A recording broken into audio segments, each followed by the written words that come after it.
We have administered almost 488,000 doses of vaccine in our province. Over the last 24 hours, we have identified 456 new cases of COVID-19 and completed about 7,500 tests. This puts our positivity rate at about 6.1%. We have identified 110 new cases of the variants of concern, which represent about 16% of all of our active cases. There are currently active alerts or outbreaks in 339 schools, or about 14% of all the schools in the province. Currently, these schools have a combined total of 1,474 cases since January 11th. As the Minister mentioned, there are currently 280 people in hospital for treatment for COVID-19, including 48 in the ICU.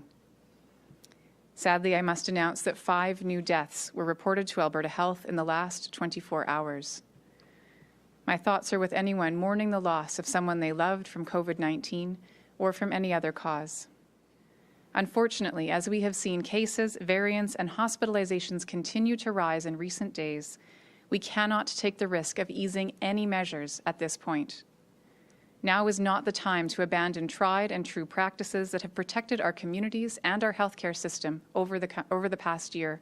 We've said all along throughout the path forward that the path forward is about easing measures, and whether there might be the need to impose further measures, we would do as we've done throughout the pandemic, that we would look at where there might be transmission in the community, what the reasons for transmission might be, and to try to develop targeted measures regarding those types of activities.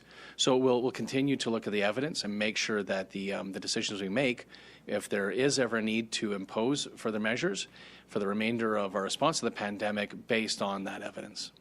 The most recent data that I've seen, and as you know, there's a little bit of a lag between when a COVID case is identified and when the screening is completed.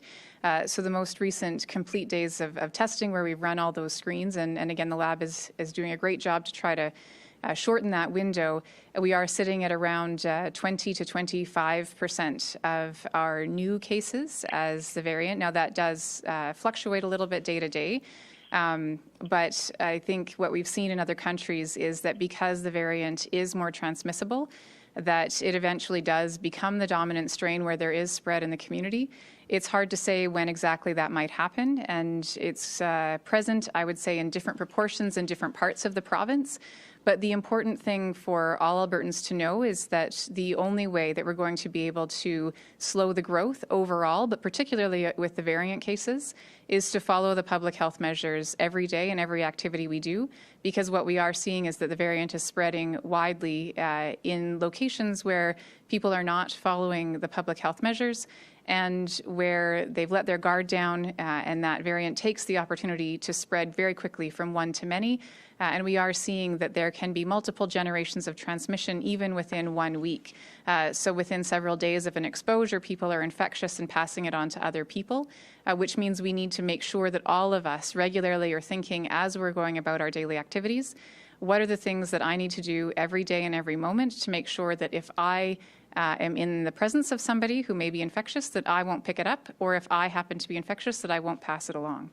So we have seen, for example, very rapid spread in some restaurants where individuals had the variant, were infectious, went to multiple restaurants and spread the virus very quickly in multiple locations in one night. Or, for example, again, where people who were infectious attended a workplace, and again, the guard was let down and the virus spread rapidly. So I wouldn't say there's any one particular context where all of our spread is happening. The common thread between all of this spread does seem to be, again, people are tired of the measures, letting their guard down, and just, again, it can happen very quickly if we let our guard down. Even for a few minutes, it can cause transmission if someone's present who's infectious.